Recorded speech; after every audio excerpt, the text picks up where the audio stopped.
It's recording now.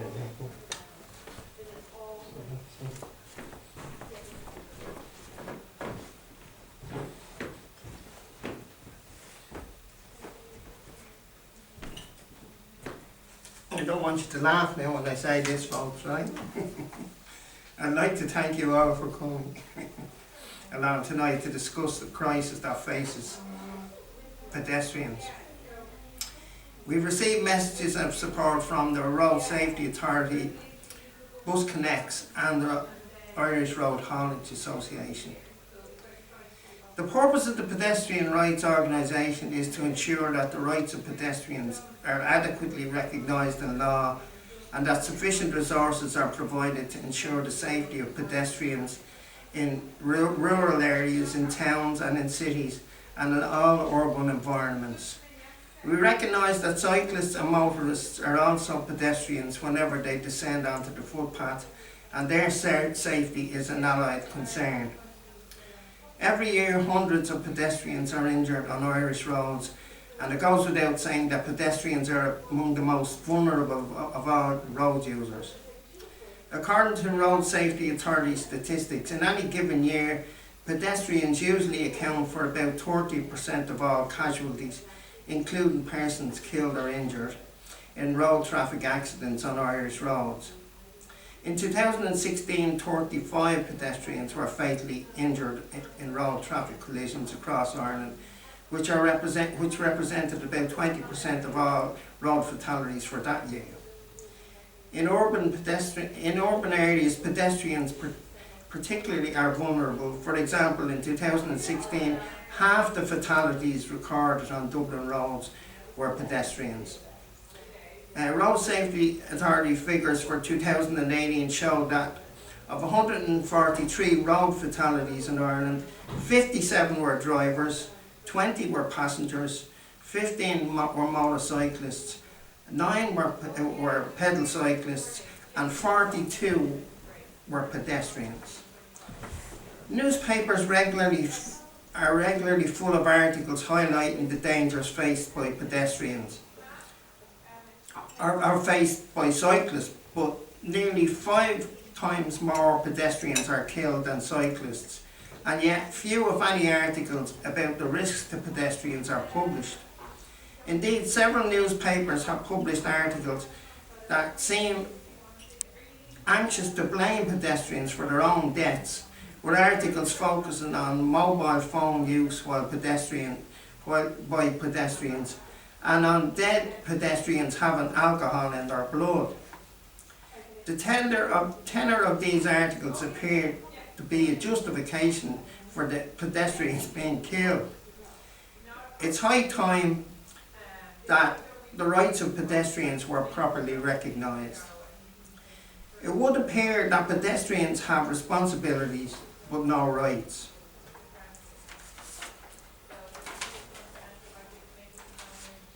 So I would ask Rudy to respond to what I've just said. Okay, Michael, well, thanks for inviting me here this evening. It's worth saying that I was on Dublin City Council in the period 1995 to last year, 2019, the current year even. It's worth saying one of the first things that I was actually involved with was putting traffic lights on Crumlin Road between the Gate Par and Drimnagh. And what that brings that to mind is there your last piece, in the sense of clearly we want people to be able to walk to and from public houses, or if they want to go for a social drink, but then they have to be able to walk home, and in order to walk home safely they have to be able to access traffic lights, because if you're crossing the road late at night, 11:30, 12, that's a high risk time to be crossing the road. And the situation that existed, there was no pedestrian lights. In fact, there's a major pedestrian thoroughfare there between Crumlin and Drimnagh, nothing to do with the pub between Ardagh Road and the park there, Brickfield Road. So there was an absolute need for pedestrian lights. So that's one aspect. The other aspect, I suppose, in a more modern environment, I live in a housing estate, and yesterday I walked out to the shops and walked to where to get out to the bus stop, and somebody put a big metal gate across the entire piece. So that meant that nobody could walk that route. So that was about 10 minutes somebody walked to a bus stop. So really, pedestrians are not considered In terms of the hierarchy of healthiness, we start with pedestrians. You know, then you go on to cycling, you go on to public transport, you go on to cycling. But it does start, there are more people walking, and that's what we want them to do. If people are walking, they won't need to be going to the modern church or the gym. So if everybody's walking 2 or 3 miles a day, they wouldn't need to be. But in order for that to happen, there have to be safe routes, and they also need to go from A to B. I've done a little bit of research, Michael, a bit like yourself. Yeah. And what tells me is that winter is the big danger time. So between October and January, we've unlit roads. A quarter of the deaths you're talking about happened on roads with no public lighting. So you'd be too surprised. The other thing that happens then is in terms of people wearing high vis, that probably is a responsibility of pedestrians to some degree. We need to educate people that if they're out at night, they need to be wearing high vis, because if they can't be seen, the risk of them being knocked down is obviously much higher. So people can't see you, the risk is there. And I suppose the last point, again, more modernistic in terms of people slowing down. So people near schools, people slow down to less than 30 kph. Why? To reduce the risk of accidents, in particular to people crossing the road. But that exact same argument applies in any area where there's a high concentration of pedestrians. So for instance on the Keys you see there's a high number of pedestrians crossing the road, now it's 30 kph. But the same applies for any well-known pedestrian route, that the speed limit needs to be reduced where there's a high number of pedestrians. So there's just some thoughts, Michael, and just to say, I know you have a 10-point plan there. I have a 10-point plan. That's a great number for any plan.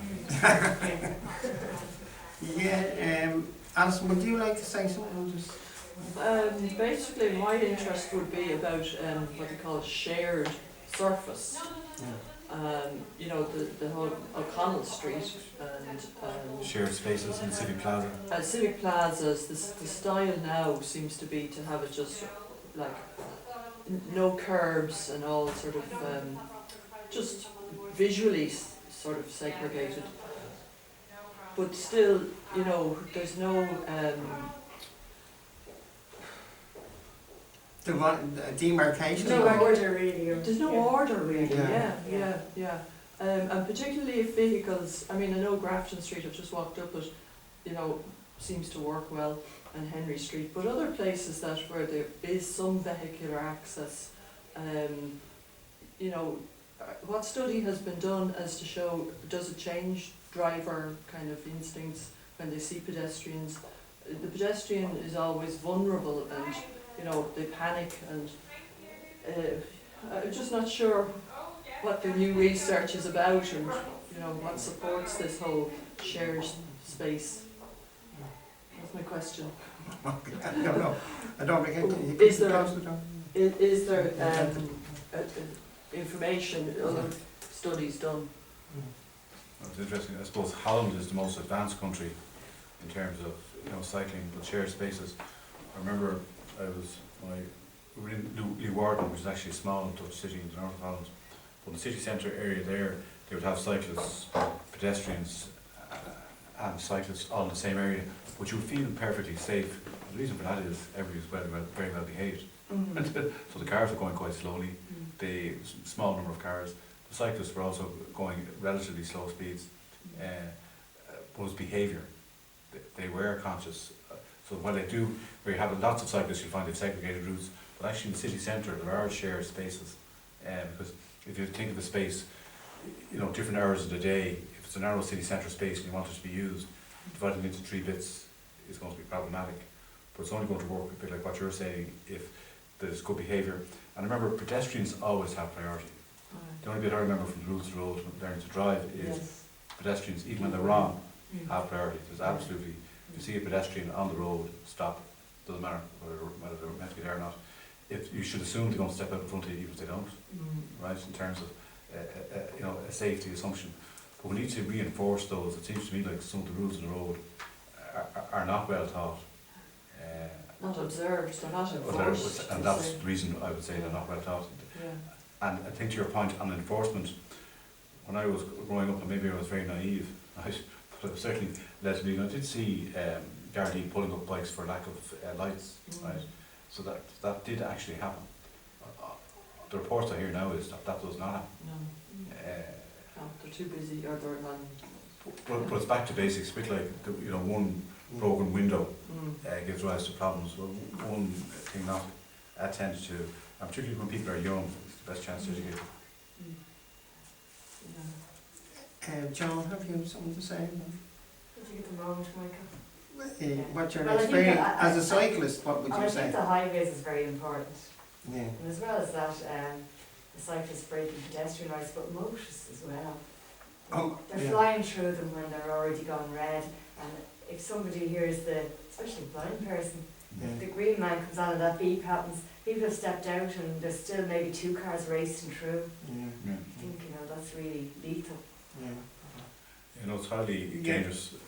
I was mentioning just in my day job, I do work for National Council of the Blind, which are people with sight loss, and it's definitely a real issue. But also just the condition of footpaths, which is coming down to the basics of if you're walking, generally walking on a footpath, if the footpath is breaking up is one thing, if there are unexpected objects on it is another. Yeah. So it's street You know furniture. that, Yeah, but then if I have a tactile, signal and it's telling me it's safe to go ahead, Yeah. absolutely. And that's extremely dangerous, and it should result in penalty points, and so. Well, the facts on cyclists are pretty amazing because over 2,600 cyclists were hospitalised, fallen off or being knocked off their bikes in 2016. 2,600. 9 cyclists were killed in that year. There were 80 discharges from Our Lady's Hospital in Cronin of children who had been fallen off bikes or knocked off their bikes. And Temple Street had 72, and Cork University Hospital had 127 children off bikes. So the problem for cyclists, there are huge dangers for cyclists. But as a new organisation to protect pedestrians, one of the things that strikes me as literally, to use no pun, I mean, every time I step onto the footpath now, there's cyclists on the footpath. Some of them would be children cycling along at a moderate pace, but grown men cycling at very high speeds present a terrible danger to pedestrians, and particularly people standing in bus shelters waiting for buses. When they step out to get onto the bus, if a cyclist happened to be passing at a high speed at that time, he's straight into them, So that's a big concern. So you have a list of demands, or rather requests. I do want to say that the proposal for the Pedestrian Rights Organisation, it's not intended to be a protest movement. We're not going to take over the streets or be engaged in civil disobedience. Our intention is for a proper lobbying activity to make sure that cyclists or that the pedestrians are properly protected. So I'll just read them out quickly.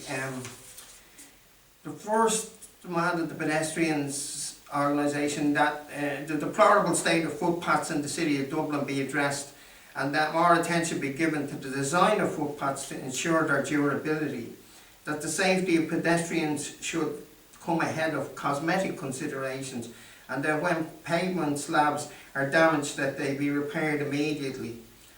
While making this a priority in the city of Dublin in the wake of the construction of the Lewis, the campaign recognises that footpaths and pavements in many other towns and cities throughout Ireland are equally in need of urgent repair.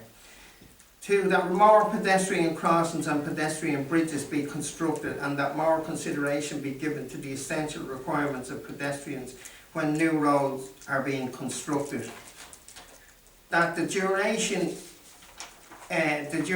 of pedestrian crossings be extended to allow sufficient time for elderly and disabled people to cross in safety.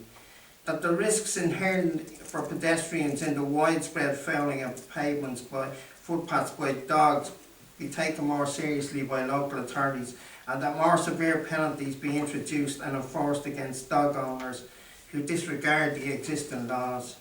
that adequate pedestrian access be provided to all places of business, e.g. out-of-town business parks, where patrons arrive by public transport. It's often observed that many of these business parks have motorised access only. That existing fixed charge notices against cyclists driving pedal cycles without reasonable consideration or proceeding into pedestrian streets be enforced, which it's not. That cyclists and users of electric scooters be required to wear identity badges when in motion. That a fixed charge notice be introduced to prohibit cyclists from cycling on footpaths, with an exception to such a charge allowing children under the age of 12 to cycle to school on footpaths for their safety. That sufficient bus shelters be provided to encourage pedestrians to use public transport. That the routing or alteration of bus services be undertaken only when the reasonable needs of pedestrians are taken into account, to ensure that pedestrians who are obliged to make transfers are not required to walk unreasonable distances between different bus services. And finally, that excessive obstacles on footpaths constituting hazards to pedestrians be identified by local authorities and by law enforcement officials, and that they be removed. Any other proposals to be added to that?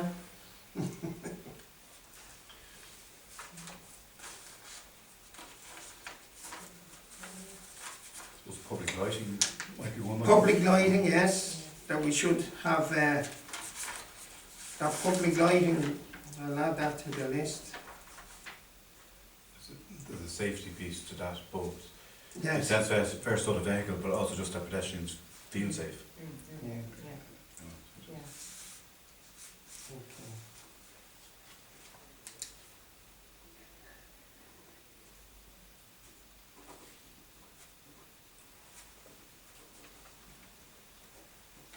Anything further from you, Alison? Not really, no, I think probably the constraints of the city and the way it has evolved has Yes. led to this situation, maybe newer developments out in the, further out from the city are probably, able to accommodate newer guidelines. But certainly the structures of the pavements just coming to this hotel, they're a hazard, just trips and Trips, yeah. uneven surfaces and that, no, there's obviously a shortage of money to invest in upgrading or just even looking at the state of what's there, but as I say, it's probably just, it's old infrastructure, and it's going to be costly to kind of do major upgrades of big stretches, which is what it really needs, rather than piecemeal little bits here and there, Yes, it's observed that because of the concerns about air pollution in the city, which has been dramatically increased, that there are a lot more people using bicycles in order to do their bit to reduce pollution and whatever. Yeah. There's been a 68% increase in cycling between 2015 and 2018. That's a huge increase. It's And obvious. it's actually, that's a matter that's Yeah. celebrated. Yeah, you can see. It's celebrated by Yeah. the city. Yeah. But I mean, the risks that come with it Mm. for the pedestrians are enormous. Mm. That's the thing, and the voice of the pedestrians have been left out. 20 years we've been listening to arguments between motorists and cyclists about,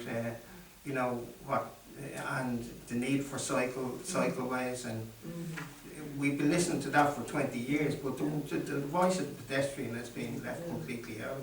Well, I think the cycling thing was really in an effort to get away from the vehicles, Vehicles, get them yeah. out of their cars, so we've succeeded Yeah. in that point of view, but as you say, the pedestrian hasn't really been factored into it. Well, it's worth saying, last year in 2018, the number of fatalities was up 30% on the previous year.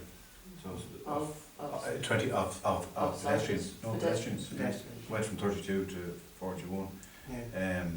And clearly then there's an issue with older people who are less quick. So you know the gap at the traffic lights, Yeah. making that gap longer there. Oh, yeah. Particularly Yeah, where right, we've yeah. a significant proportion of the population now who are aged over 75. Yeah. Right? And really they're not driving by and large. Yeah. So they do need to be able to make It their might way. take them a good while to cross the road, and they're only getting, Yeah.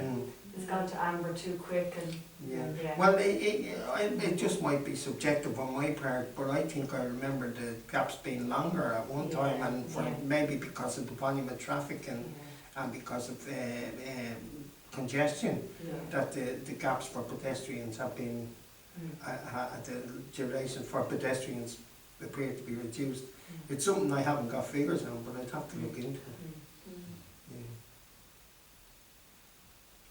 Yeah. I think we did okay. Yeah. Not the point across. You didn't get any awkward questions. No. I hope you landed that a bit. I let it a bit, I let it you out. The long gaps in the middle. Yeah.